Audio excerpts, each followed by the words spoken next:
Malo whaaftaitele lava le mawhita mai si o tātou tunu nei taimi le tai au lo tātou mawhita pe mautou e ala I le polo kalame o le tai au le nei o le asa to'anai le aso se folo ma le whao Iulai lua afis funu al balu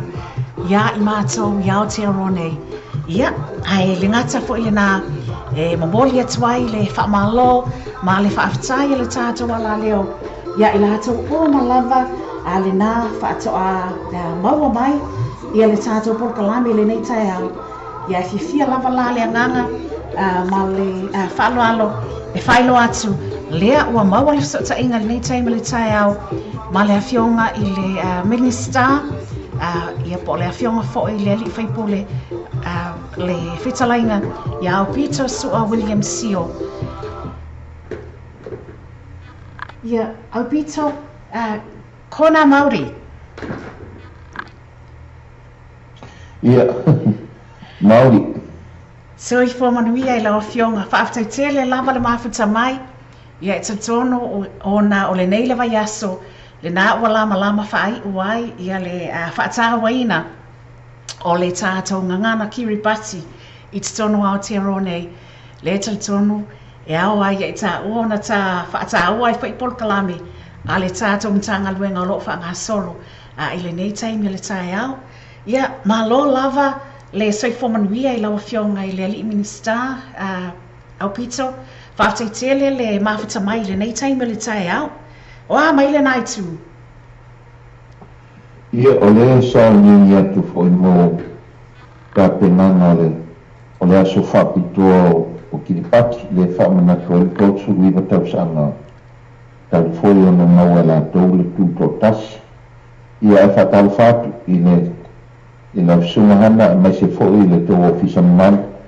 ia e tei nani foi I tātou o tunu o lo mau me po kalame nei tū la tai au ma lo se fua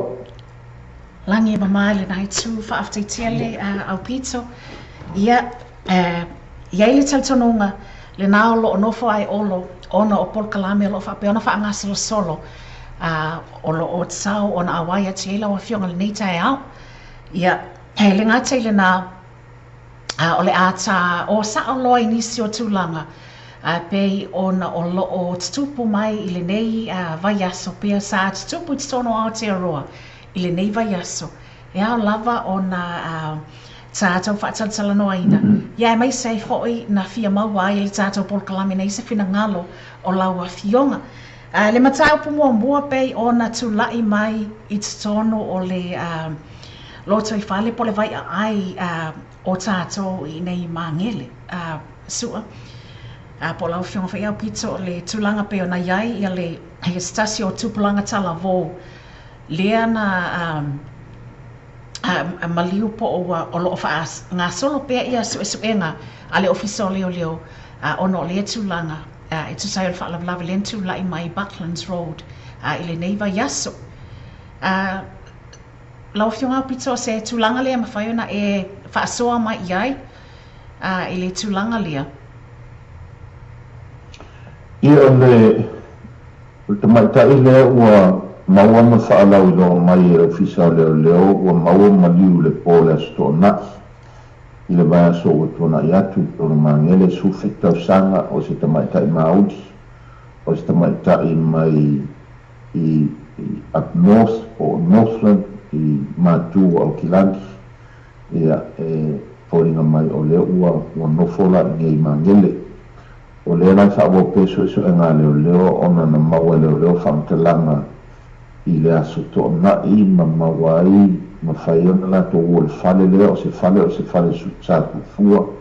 ma mawai la le tino mandi o te maitai lea o loo whaua pe la e ngā leo le ngata ia I nisi o l'auta la vou na mafuai o na iloa le whale o lea mawai le tino mandi o le tamaitai lea ia ma whaua fo e ngā a leo I le tino maliu o le tamaitai lea le mafuanga na mafuai na maliu ma o le la e ngā le maia ai I se taimi o na tātou manino umala ia I le mafuanga o na maliu ai po o ai foi nisi o le a mo ia e le matanga luenga o leo le soli tu la fono le o le uaria nei i susuenga i le mea umaua i e susuenga a leo la tau ia e fōringa umalava o se soli tu la fono fasio tangata i le mea le tu la imai. Mali, whaaftai, sua, hele ngata o le tūlanga peona tūla i mai tonu o le vai ai i Mangere i le vai asu nei ia ai o loo wa mai tau lia foi e le i lewa atu na iei foi na imisi o tu o whaalawe lea na tūla i mai i Mangere ia i tonu o nai masina i le i mamao atu pe ona iei le whaalawe lea na a vea ai foi le soifo stasi fo o tupulanga talavo le stasi o le i tonga ia ai mai se foi o nisi o tūlanga pe ona tupu mai ai o iai se fuafuanga foi lea pe whaamata o le ase se langona pa se fina ngalo iai i lawa fionga i lea tūlanga wa mafo i se auna tupu mai tono Mangere ia lea tūlanga pe ona o le o Mangere o loo whetau lai mai iai ia i lātou o ma o lua i taunu o ma iei lātou o molo o awhia au kilani ia pe ona o tūlanga fo i lava o loo iei le tele o le mau races ese o loo whaapea ona alala ai manopia iei tonu ai mai se lava i tonu o le area nei a tātou i au kilani sauti le aso fina ngalo i le tūlanga AUPITO Mua i mea i o whare lawe i le autalavou mātou ia e le lawa se pito o New Zealand po se vaenga fo e lalani e sao mai ai o le mea lawa e tūla i aso whaiwhaitea e te ona Mangere o se pito o pito sili ona to tele e whainu mea tangata talavou e pito sili na maolunga whainu mea autalavou i so o sesi lava a New Zealand o le autalavou fo la lea o le autalavou Pacifica ia mai e sa o lele i o fo ina maliu se le i tonga o se tasi fo le autalavou ia o se tangata fo i sa whaia se soni tu la whango o le whamamonga le maua mai i le ofisa o whamsinonga ona o au o le minsta lango ofisa o whamsinonga ma ta upu tau whamasino o le mua e piko siri lawan ko ke le whainu mea o le autalavou mau o lo soli tu la whango ono so ele ia manu mea o tangata Pacifica ia ona iti ia tuaila ia whapala o e uila ona mawalalo nu mea ale Pacifica o e mua maoli so palangi i toato ia Pacifica e ia ona mawalalo ia whainu mea ale Pacifica le autalavou e o nisi e soli tu la whango ai o itu ainga soli tu la whango le whaia le autalavou Pacifica o ni soli tu la whango piko siri ona mamafa pe matu ia o whaupunga leo they commit more serious offences le o le meka o le aggravated robbery o le aggravated assault o lono winga o se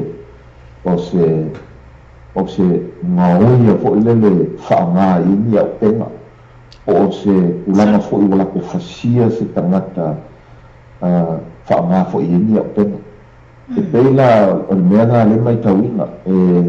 ui na walago whaingu mea an tātou Pacifica o lo o whai soltulafongo ila tōrou a ola ko soltulafongo piko sili o ngā mamafa pe mawai ma o soltulafongo whai ngā la le o lo o pu e mai e muspeta la tō ia ai pengo ka whai aku e ui e maua lango whaingu mea ai kaluai o le mamafa mai maku ia soltulafongo e peila au ngai fōringa i le kapuenga mai lau whasalalau ma lau kuisikala fōringa la i o le sol kulafongo uma kameki a me mongi lawa e le sol kulafongo uma kameki nga o se vaenga ko la iti sol kulafongo a lo ko kele lawa o la o kalavou ma lau kupulanga a la vai ngā lulua ni whai lako pokala mea onga mo I loku ma whai kūranga kaunga lako whai. Malo whaaftai, mo le tūlanga wa o tā whapai ai ai le tūlanga lea, ai mai se lava le tūlanga I tālawo Pasifika, ma le onga le tū ngā foi, o nisi o whaalawelawe o loo whapeona a fia ai. La ta se mai le tū lea, ai o le neiva yaso, just in general, nisi o tūlanga lea sa tūlai mai ai te tono si tātua tunu le neiva yaso, silia ma le tolu afe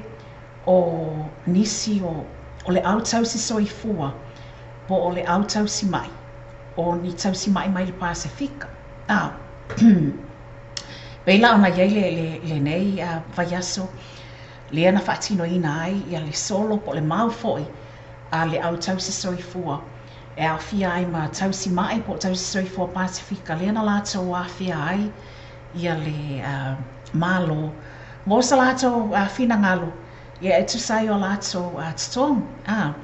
ia lea ua maua atu e tusai o tūlanga ma tutusinga o lo ua au mai, ia le tali a le awhionga ia Vavasa, Winston Peters, putu ina atu iai. Ia, le whai mai koe inga. Wo le leia le akau mawhai aku ia langa o le ua kia le nga whaalu le pāketi o le nei tausanga le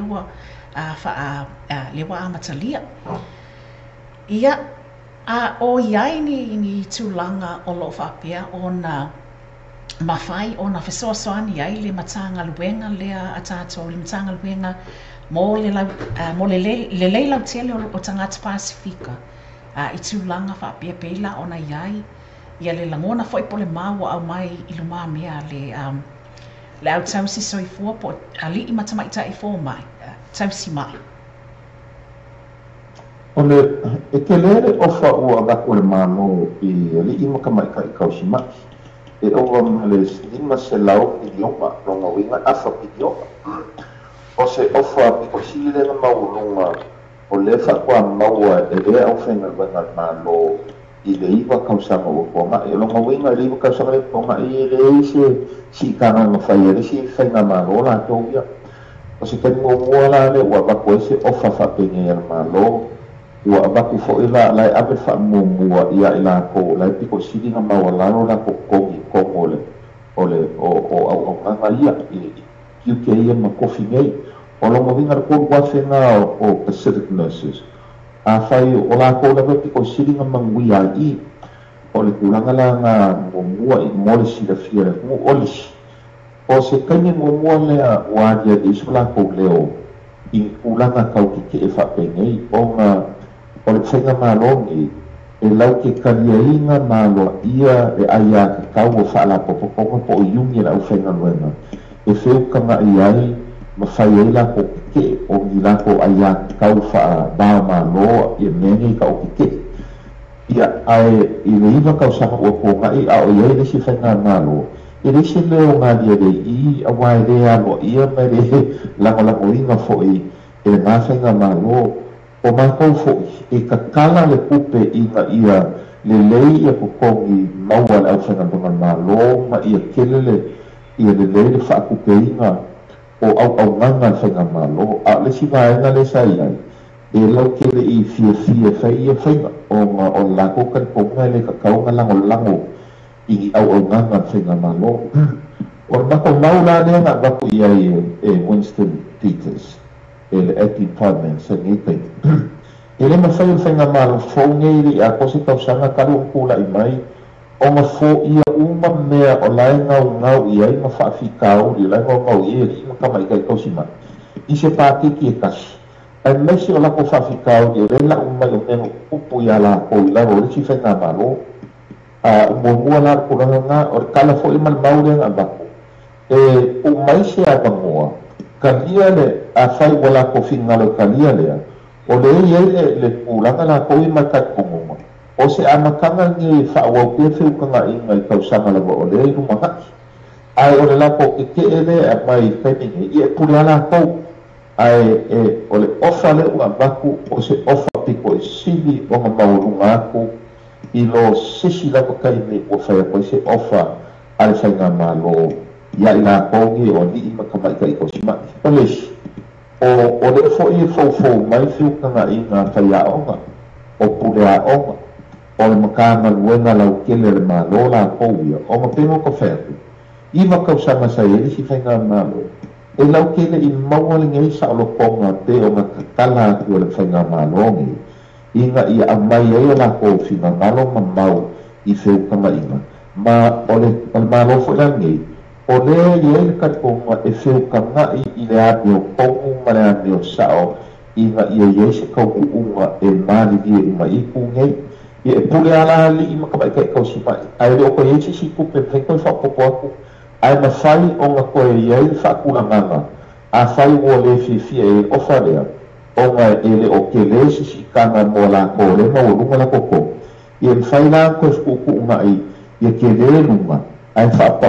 le kupe si ikia mo i la koro ma o lalo koki a me ngā la koki a la fope e li i makamai kai kau si mai e whakore me o whinga le i la koki ai le o koe iei si awa moa e koe whapopo si kupe o ngai onga ma le afa pidi o ngai le uofo aku iei al malo. Malo, whaaftai mo le tūlanga lea sua AUPITO. Ia, sili mulmuli o le nei tae au o na pei o na tā whaasoa i o lo tūli mata ia le tā taimi mo le nei tae au o na le nao lo iei tūlanga o lo tā pena atu iai. I le tūlanga fo i le pei o na iai ia se tā si o mata upu e patino le soifo malo loina. Lea o lo o le ngata ina matua apo mai le mainstream media a tātou i nei mai si atunu atu whafu e ui o se tūlanga leana peina a matamia mai ai ia le tūlanga peina tūla i mai i Samoa ina ialo i to alua leana malaia pe ua a whaina fo i soifua ma ua maliliwai i tūlanga i tui pui pui ia e mai se ai fo i la pei o nā alia e ane ai maseisi o whaasoa ia po se tasi fo i tala mai tasi fo i orungali i tala vo lea whaatoa alia e ane ai i astulanga pe o nā whaina ai fo i mamasalomia ai la whaina ai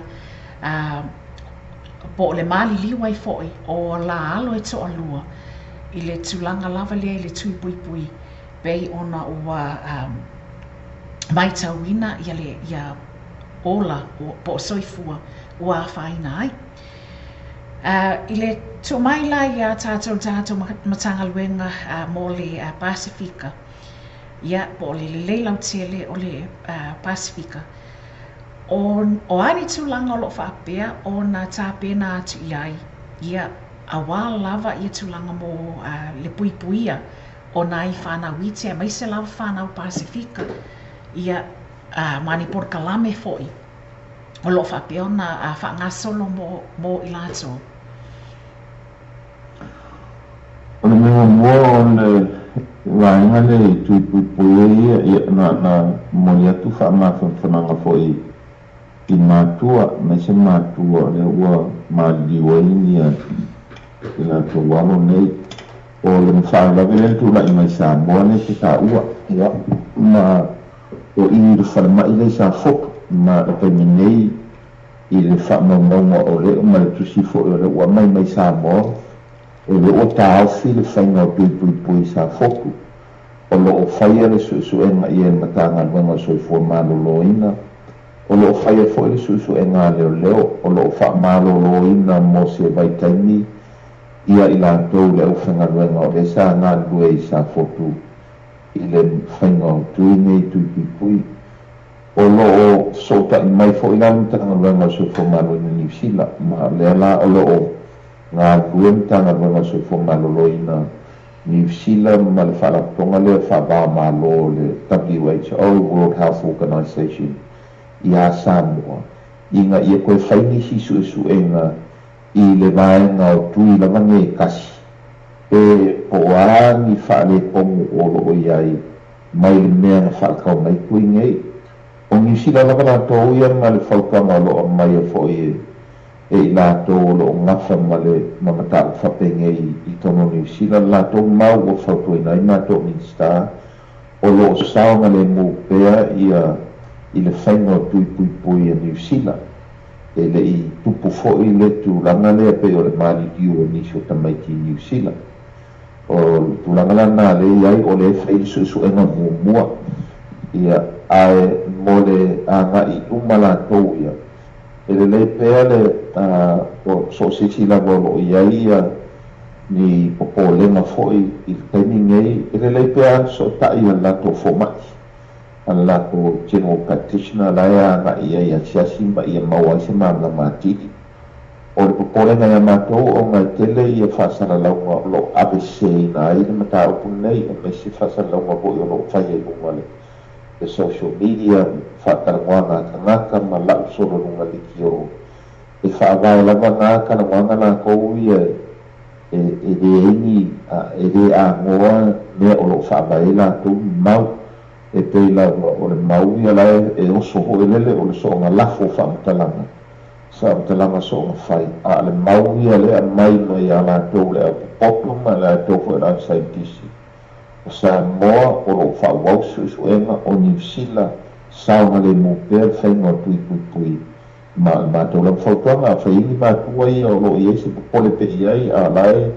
wala talata na whaitui pui pui a la tau whaalong whanau. Ia le pelta noa pe i fomaki ina ia maunga i le sao o whaamatalanga la tau i pe a whaini ta o pole i ei po atu ngangua e fo o la tau whinga. Malo, whaaftai te le lava mo le tulanga pe na whaalia i lau whina ngā loi le mata upu lea mai se fo i o nisi o mata upu pēn ta talanoaina i le neitai au AUPITO. Ia, ai le ngata i nātou ma moli atu ai le whaaftai te le lava a le tātou polkalami o le neitai au i laua fionga mo le whaatawaina. Ia, ai mai se foi o le talia mai o se whaatala ula atu ma le anganga maua lalo le neitu. Ia, pe e mawhaisi na taimi po o se awanoa laua fionga. Ia, mo le whaatala noanga le neitai au. Ia, AUPITO. Manu te leina lava whaiva laua fionga o lo alo ti ai le nei weekend ai mai se foi o le vai aso angafua nei. Ia ai mai le mātou AUPITO ai mai se foi o le tapuaina mai le mātou le mātou sui whaasalau o lo whapea ona au maia. Ia tala mai Samoa ma mātou sotai mai more news mai Samoa le tumaitai a maina lupa matasila vai. Ia momoli atu le whaaftai tele mai se foi o i maua ma fui awa i laua fionga mo le taimi ua whapeon whaavanoa mai mo i mātou le neitai au. Ai tui tasi lava le fasili ai tele i tu ua le ta polkalame a sua. O le alau prediction o le score o le ta alonga tai au. Lua mamma no le cosa. Ia lele la halua. Tata whaia lava pena. Tata whaia pa pena. Malo whaaftai tele. Ia manu i tele nei aso. Tau whaafasai whaina lau fionga.